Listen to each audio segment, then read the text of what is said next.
Imagine having the life of your dreams. This is Your Ultimate Life podcast with Kellan Fluckiger.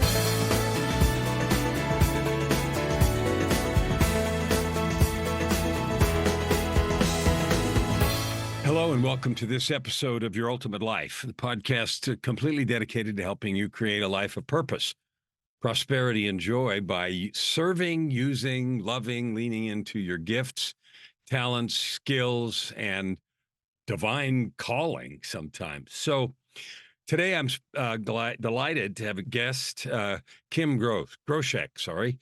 Welcome to the show, Kim.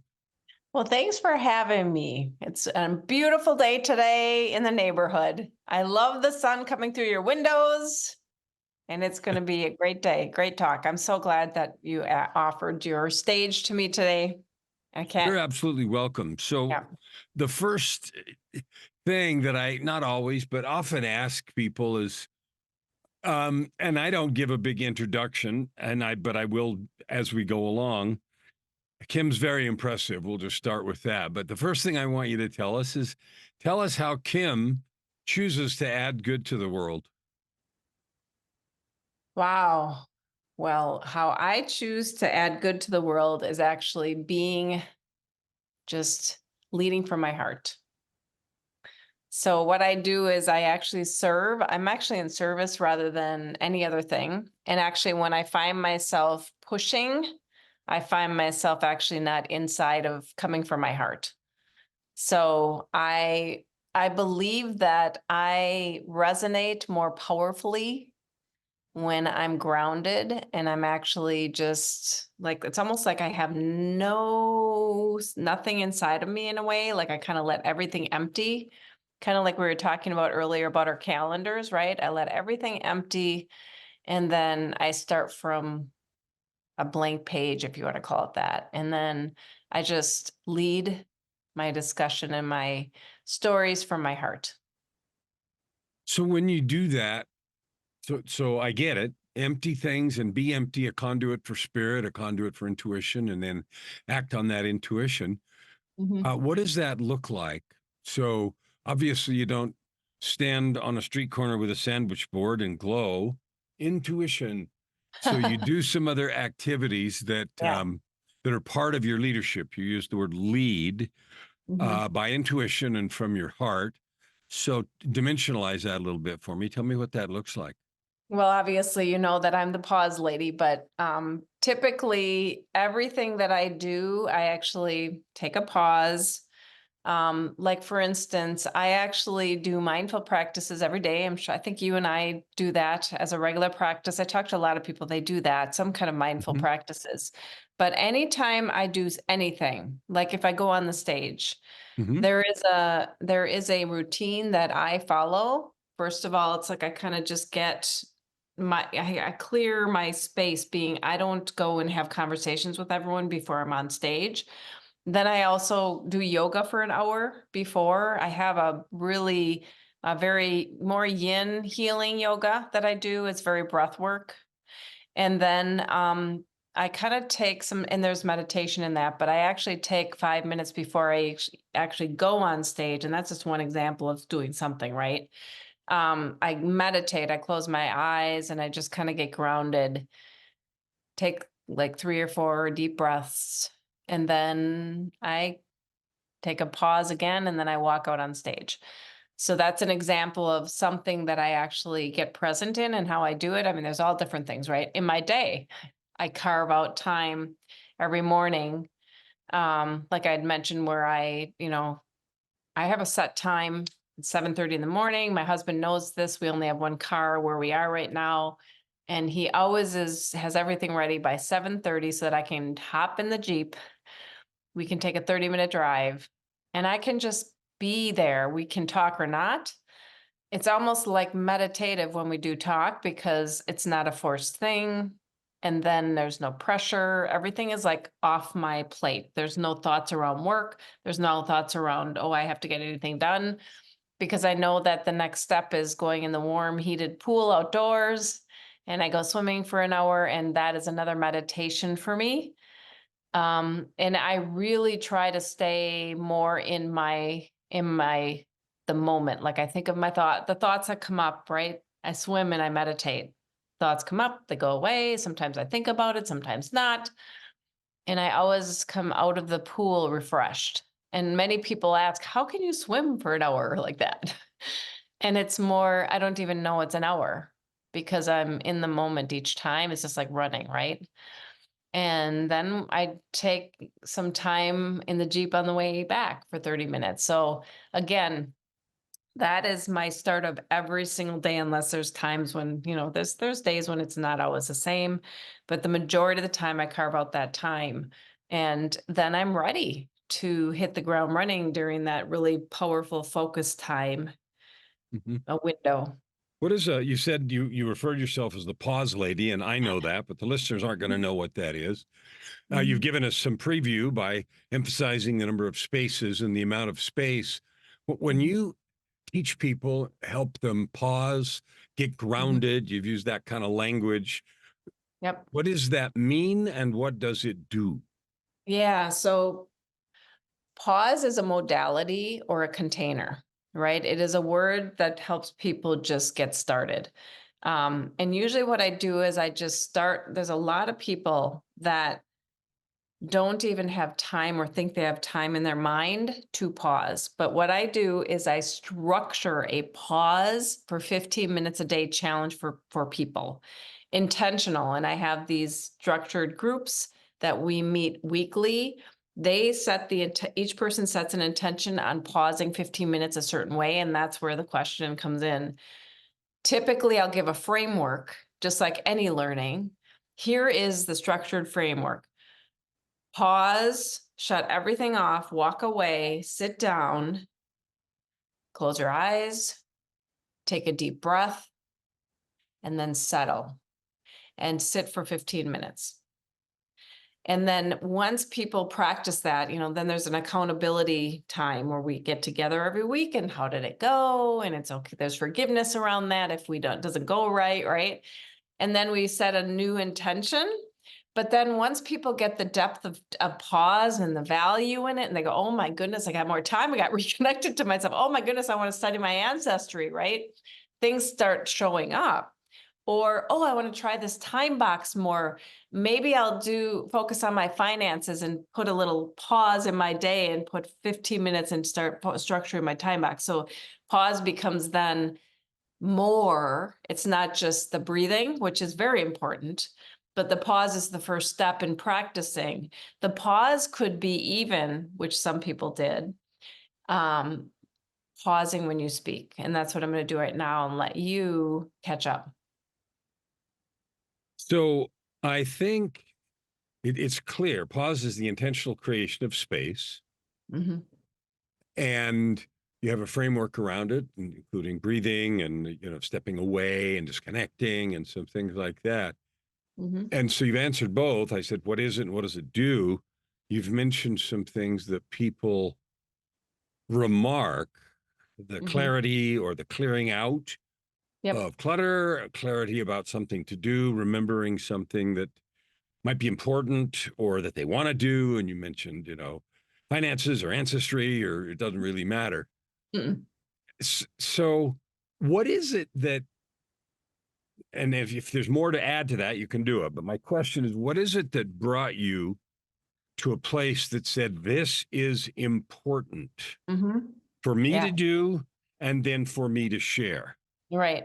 Well, there were many different incidents in my life because obviously I'm a computer scientist and cognitive scientist by trade. I've been doing it since probably I was 3 years old. Went to work with my dad, right? And all those little IBM cards, or the people call them punch cards, whatever, right? Right. Um, and I transitioned into it, not knowing I was supposed to be a fashion designer. But anyway, not knowing that I was moving into that because I am a very creative soul. And I think computers give you, you can be creative in, break fixing things, right? Creative in how you fix it strategically. But what happened was I was going for my PhD in Chicago, walking lunch hour, teaching, how you do that when you you have to do all those extra things, research and all that. And the streets during lunch hour, obviously, are very packed. And there was this little boy, and this was probably 15 years ago, before the technology became streamlined. And he was 8 years old with, working on a Game Boy. And the way I was raised was a little different, but he was looking in this Game Boy and he ran into me. Didn't even look up, right? And no one else had these devices yet. I mean, now we all do, right? And then his dad walked past me and didn't, usually there's some kind of conversation about, whatever, but nothing. And at that moment, I realized we were shifting from the devices were coming, right? We didn't all have devices in our pockets, but they were coming. I knew it because I was always ahead of the game with computers, right? And I predicted that the devices would be in the driver's seat on the bus and we would start being in the back seat. I saw that shift. And then about 7 years later, I was the first adapter actually of social media back in 2005 when they opened it up just to a few colleges, because I was teaching as an adjunct while I was working. And but anyway, about 7 years later, I was still in social media, right? And I would wake up in the morning and I would find myself, because my family's in there and my friends and all my running friends, and all of a sudden I'd be looking at my watch and it was 6 hours later. And at that moment, now this is just one incident. This doesn't even show the crux of it, but that was the big impetus for me to actually test it, because I personally like to apply what I teach, right? And so I decided at that moment that I would disconnect from my device. At that time, we were already everyone was using the devices. So I disconnected entirely for a year. I just called the company and said no more. And I disconnected from social media for 6 months. And immediately I found the stress releasing from my neck, tension I didn't even know I had. And then I would find myself, I'm going to start writing a little in the morning, 15 minutes, and just go out on the deck and write. And then I'd write poetry about the birds singing. And I'd started becoming more aware of things around me. Then I started to practice swimming in Master Swim and did an Ironman because I had more time, right, to do these extra things. And I started getting really connected to myself and what I was doing, my behaviors, just a lot of things. And I wrote about it every day, right? And I knew, obviously, I went back into it because my family was like, this is the way we communicate. And then I was missing things. Right. Right? I didn't want to miss that because they already had that behavior, right? And you can't change. There's a big group doing this. But what was the impetus was only 6 months ago. Now I knew it was coming and I did a lot of things in between there, but 6 months ago, there was a 16-year-old promising football player and he had a scholarship. The university already gave him a scholarship at 16. So he was already 3 years and 2 years or whatever ahead of schedule. Right.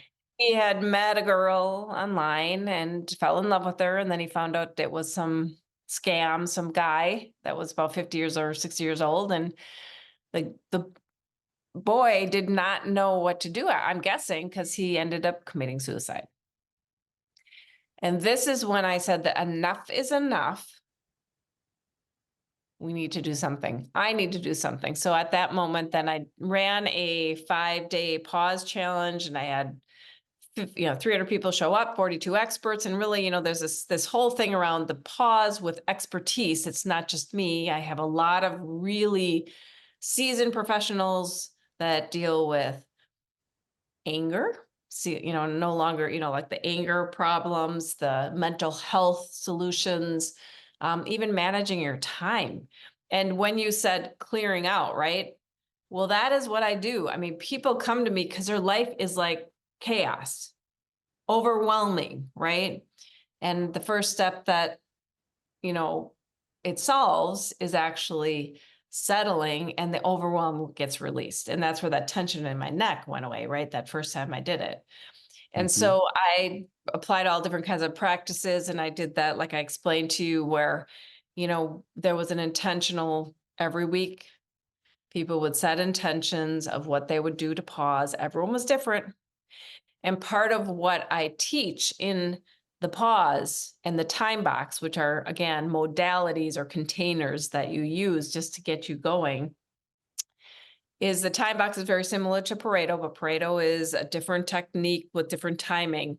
The time box that I use is very specific to 15 minutes, but it also has a lot to do with agreements in what you do. And that's where that intentional piece comes in, where each person would go around the room and then explain what they're going to do, what they did last week, but what they're going to do next week, each day, when they pause, empowering each individual to make the choice. And the whole point here is freedom, right? And owning your power, which is what pause does. So if I understand this right, you said, okay, this terrible thing happened. It happened partly as a result of overwhelm, being disconnected, being fooled, the kinds of thing gets completely sucked into those old science fiction movies, right? Somebody looks at a TV screen and then what? They get sucked in there and they're in the thing. A long time ago, there was an old program called Max Headroom, which is, I can't remember how long ago, but somebody got sucked into the computer and then they were this cartoon sort of character, Max Headroom. Yep. And I remember that one, by the way. That was hysterical. I mean, it was actually funny, but it isn't anymore. No, it isn't anymore because it's real. And so it's just interesting because you're saying the accountability in the groups, they're doing whatever they're doing in their lives, but this is reporting and choosing and then reporting how they're going to structure these breaks to declutter and reconnect with themselves, not with stuff or, the electronics. And people come to you to explore this because they are overwhelmed and don't have the structure, the framework to implement this kind of disconnection and clean out. Right. And well, so yes. So we are taught, I mean, I know I come from industry for 35 years, just like you, where I would pop into all these different companies, right? And you become so, okay, whatever you just kind of, you're sucked in and you're following whatever's going on but you're proactively trying to get stuff moving too. And there are people like that coming to me, and it takes weeks before they can actually settle on, I can actually pause, like in their mind. Like there are many weeks where they're saying, I just don't understand how to pause.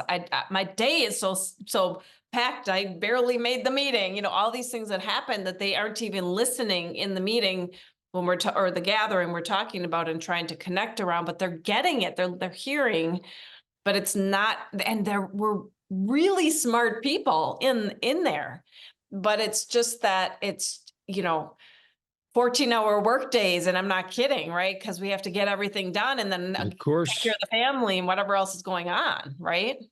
What do you suppose? So I'm going to shift a little bit. What has happened to us over the last 5, 10, and 15 years? Like if you look at the, sort of an exponential graph of a busyness, or I don't even call it busyness, energy absorption of our lives, this sort of vacuum of our essential energy.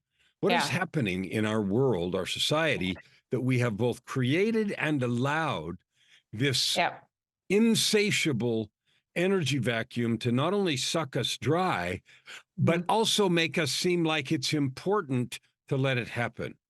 Yeah. Well, there's many different factors here. I'm not going to be able to cover them all in this conversation. Of course not. But I'm going to say number one is the fear of missing out is in here. And this is where we all are. So we feel like, because there are some parents that say, I'm not going to let my child have these, but then they miss out on having a social life because the social life is in there. That's number one. We're also teaching our kids way young. Remember when we had security blankets? Or our kids did? Well, this is becoming that. And the kids don't even know anything different. Now I'm coming from that. Now that's a different trend coming up, which hasn't even shown up yet.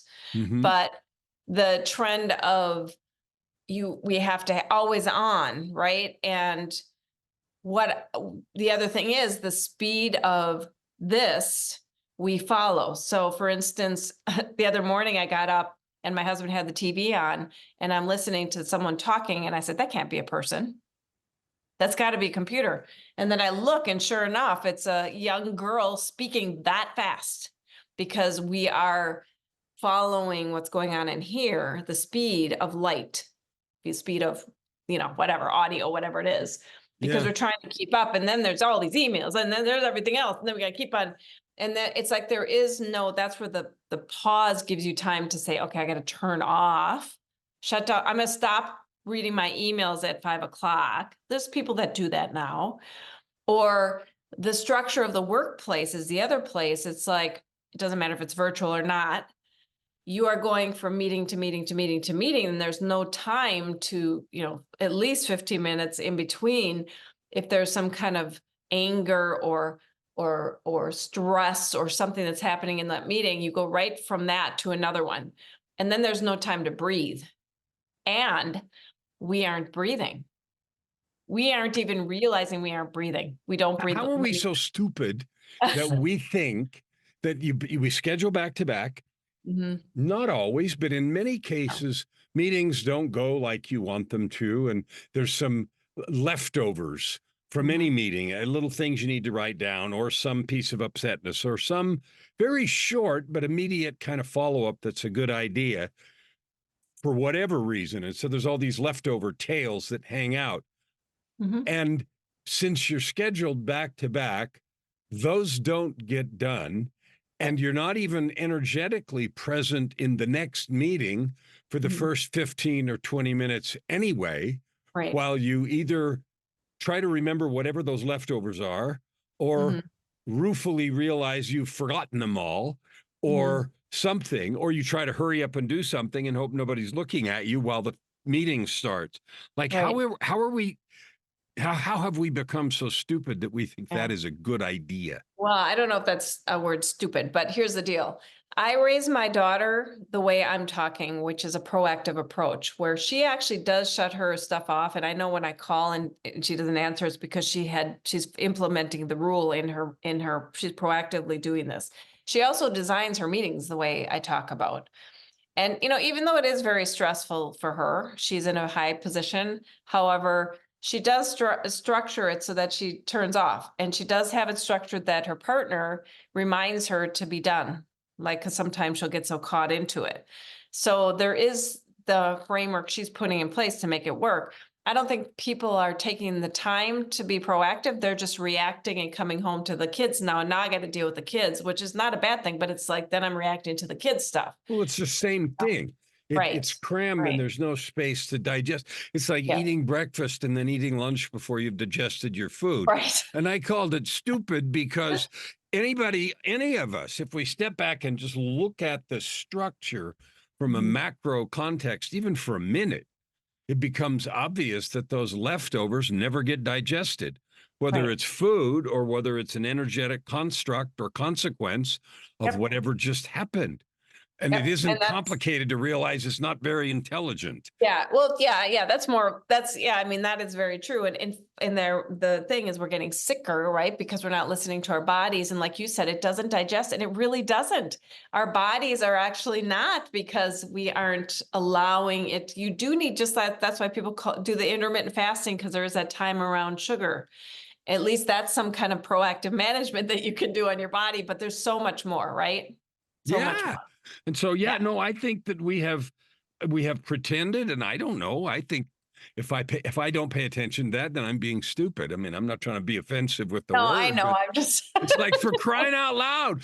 And you know who's the worst? All What? the smart people. Yeah.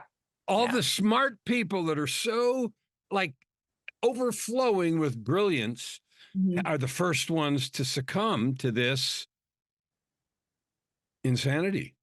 Right. Right.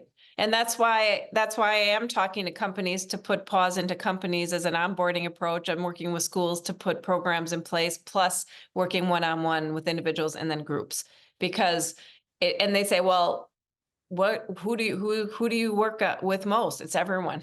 Because everyone's okay. There are groups. I mean, I went to the rec center and the kids are playing basketball and stuff. And so there are times when they aren't doing what I'm saying. But, and not everyone is the majority, right? There's some 5% of not, but it's all over.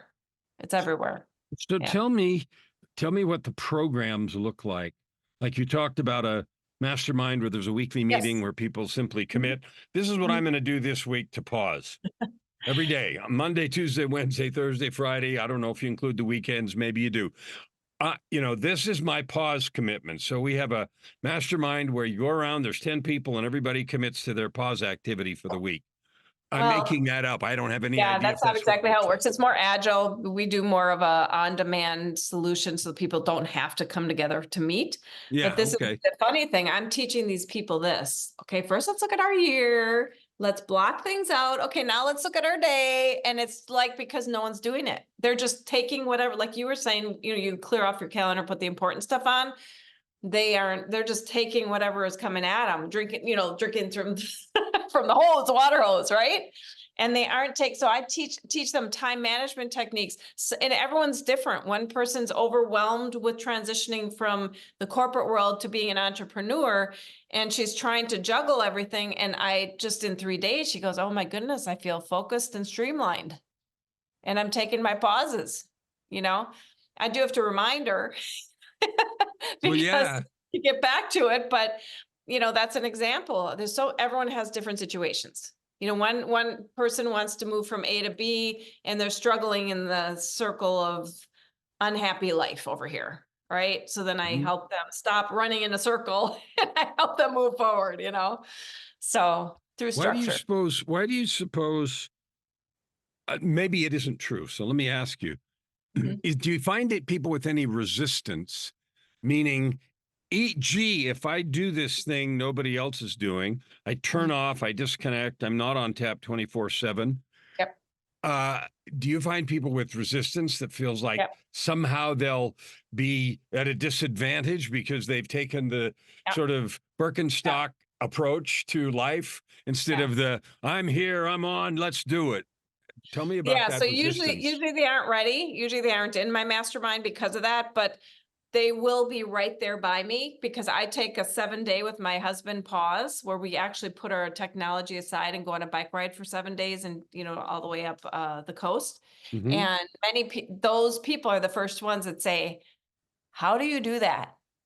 Okay, I just turn my thing off and we make an agreement and we just don't use, but we have, my daughter knows who to call. We're with a group just in case something, some emergency happens. We did it back in the 70s and 80s, right? We can do this.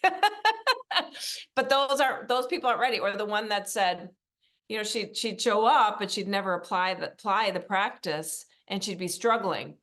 She wasn't ready. She wasn't ready to make the commitment to do it. And that's fine. Some people just are not ready, What are right? we afraid of? What are we afraid of? Because when you're not ready to do it, it's usually because you're afraid of something. So I what are we afraid of? I'm honestly, I think we're afraid of ourselves. It's kind of wild. Elaborate. Well, I think, what's inside there. I mean, I just recently wrote about something that happened to me 20 years ago. And it was a black hole. And I didn't even know it was happening at the time. I just knew it was 6 months of black hole, right? Because it was something that was like, wow, I didn't know it was going to happen to me. And there are times, even in what I was transitioning, there's this fear of the unknown, right? Which is inside of you. So I always envision it like I'm standing at the edge of this forest and it's black in there. Scary. And a lot of times we avoid the hard stuff, right? We avoid the hard stuff and we go right to the easy. Guess what's easy?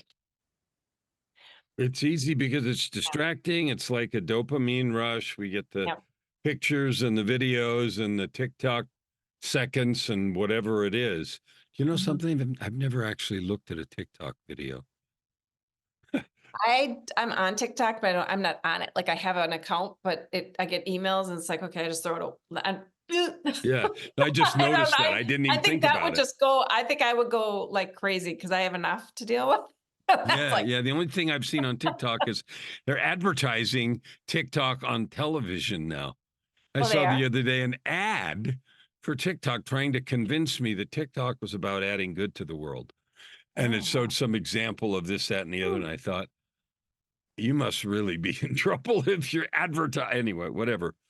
So tell us where people can find out more, books that you have, websites, Yep. things to relate to find out, so that people can begin to understand what you're teaching, what you've learned, and follow you and so forth. Yeah, so they can go out to Kim Groshek, KIMGROSHEK.com. Everything's out there. My masterminds, all of my books, my new fiction novel, Shards of the Past. And the reason why I have that, actually, I just want to share a little. Because I wanted to tell a story of COVID in a way Mhm. that could be fictionalized, but there could be underlying tones of what's going on in the world. It's like a domino, the dominoes when we set them up. When that happened, I have a nurse that, lives in that space and, she deals with conflict. You know how that goes. She goes to the future and she lives in this dramatic shift, unexpected to what happened. The dominoes went the wrong way because of these decisions we all made in COVID time. It was all made. It's done. It's already there. And so I just wanted all the readers to see the impact, because it's happening. It's happening. And it's probably going to, what I predicted and imagined is probably lesser than what really is going to be. It's going faster than I imagined. And she comes back again to the current state. So yeah, that's why that is really important. I don't think anyone's talking about, everyone talks behind closed doors, but I don't think anyone talks about it. I think people are afraid to speak. So I wrote more from the fiction angle. So, just so people What can is start it that we should be afraid of in that context? Oh. Well, it's happening already. We have our AI taking over. Mhm. They're taking us over. Our minds are, there are even movies out there where the young kids that I just told you about, the security blankets, they're sitting in there's one that they're sitting in an egg or something, and they have their head, wake up every morning and they think they're eating, but they're not. They're getting, IVs and they're not moving their body. You know what Their that is? That's mind is straight out of not those even eggs from working. the eggs from the Matrix, Yeah, right? right. Oh, something, it wasn't the Matrix, but it was a different thing. But yes, Yeah. very Well, much concerning, and no one is paying attention to that. And so I just wanted to, it's something we really do. Someone needs to take action, and I figured I'm the one that can do that because I have well, the you back. started the pause thing and you're starting Yeah. this. So calling attention, getting people stirred up to do some Yep. thinking, to clean Yes. out the clutter and, Yep. the obsession with 24/7 is certainly a detriment to free thinking, to rational creation. It becomes this sort of disconnected Yep. discombobulation. Ooh, disconnected discombobulation. Okay, cool. So, Kim, is there anything else? Last words of wisdom or fun or both that you'd like to share with us? Well, all I can tell tell your audience is just try practicing the pause, even if it's 5 minutes, because I know it might take a bit. Because when I practice meditation, it took me a minute of meditation to get to 5 minutes. So if you can just set an intention for yourself to practice a pause at least 5 minutes a day, and then keep adding and just kind of reflecting on what it's doing in your life and seeing what kind of power you're getting back, it will be very interesting to hear. And you can always send me a little note on my website and let me know, or go to LinkedIn. You can find me there, send me a message and tell me how it went for you. Kim, thanks for being with us today. Well, thanks for having me. I want to encourage each of you that are watching or listening, either one, to take this seriously, because creating space, and she was very clear about not telling you exactly what to do with the space, but create space where you're not doing anything. Disconnect, breathe, slow down, so that you have the opportunity to connect all those things that are floating around because we are so frantic. I certainly know that what she's telling you is true. And I would encourage you to listen a couple of times and then try it and give her some feedback on the website. I know that if you take time to breathe and trust yourself, your own intuition, you can move forward as you create your ultimate life. Open your heart, and this time around, stand Thank you for listening to today's episode. We hope that you take it deeply into your heart and decide for yourself how you can create anything you desire. If you like what you heard, please subscribe to this podcast and share it with your friends. As always, we'd love to hear your feedback and topic suggestions. Until tomorrow, this is Your Ultimate Life with host Kellan Fluckiger. Stand with your heart in the sky and your feet